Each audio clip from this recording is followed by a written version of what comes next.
in this video, I want to talk about it forever, is considering to sell their business. I think this is important to hear. And also because I haven't really shared anything in terms of that exit. It's not enough to just do your work and hopefully you'll grow. You can do a lot more than you actually believe. So a year and a half ago or so, I sold one of my businesses, which at the time was, in terms of revenue, the biggest business I owned at that time. And there's something that, from that whole experience to selling a business that I experienced, and I heard everyone else who sold their business experience as well, and no one really talks about it. And I think this is an important part for again, anyone who's considering to sell their business, right? So again, the business in question is Connectio, and I sold it because I wanted to focus on a viral, which is my current business. So if you have a business and you want to get more leads, grow your business, or do a viral campaign, check out upviral.com. Highly recommended. But I sold Connectio for that reason, right?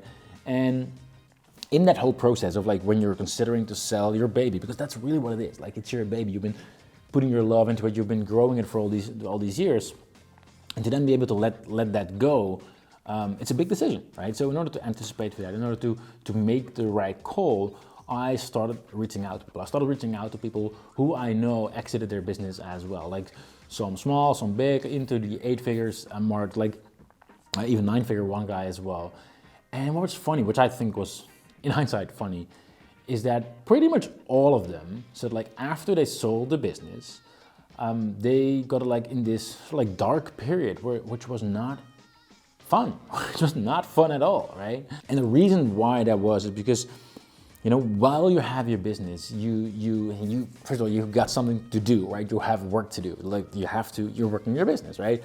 And also what I found is that you part of your identity your business becomes part of your identity as well. And if you then let that go, you need to figure out again who you are. And again, so many people who sold their business got in that dark place in terms of just almost being depressed, figuring out what would be next. Now, in my case, it was actually slightly easier. I still had a viral, so even though I sold Connectio, I was immediately I couldn't do nothing. I was right away, I knew already what I was going into. I was gonna focus on a viral and making a viral go bigger and help our clients at a better level. So I didn't go to a very dark place, but I have to admit, I still had I would say a rough time where I had to really get adjusted to like a smaller business. Because at the end of the day, if you sell your business, right, and there's obviously money involved. That's the whole reason of selling, the whole purpose of like selling. You exchange your business for like a big bag of money, essentially.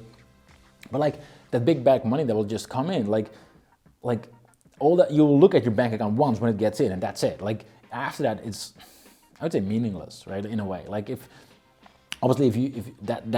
you are currently don't have the money, then it could be life changing, right? The fact that you do have it. But if you already sort of like are doing okay, then as crazy as it sounds, like it was just like a one-time thing. You look at it like, great, but you still miss the cash flow, right? The cash flow is gone, right?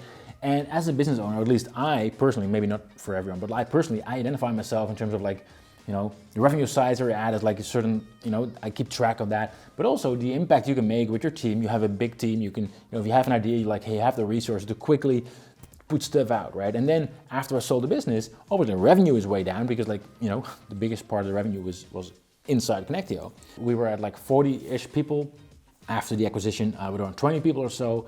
So that also meant like, a smaller team, right? Like you can do less stuff with 20 people compared to 40 people, right? And I really had to get used to that. I really had to like get my mind around that. Again, I was very fortunate that I was still able to work on something that I love and not have to like sit around and like ask myself what is next. And I think that is something to take into account because it seems, a lot of people talk about selling your business as like this big dream, like, oh, you sell your business and then you have this big pile of cash. And then what? Like money doesn't do that much, like with all honesty, like it doesn't make you happy. Like, so it's way more important that you're happy in what you do and that you're getting chance and and be excited with what you do. Now that also does not mean that you shouldn't sell your business, not at all. But what you should be doing, and if you are selling it, is I think you should plan for it, and you can actually plan for it in a way that you can make it a very soft landing. I think the first important thing is that when you sell your business, stay in the game, right? Like I was lucky that I still had a viral, but if you don't have that, right? Like start a fun project, start something, stay in the game, like do something to keep your mind occupied, but also like just try out different projects. If you're an entrepreneur, this won't be hard because probably you'll have a list of ideas of things you can do.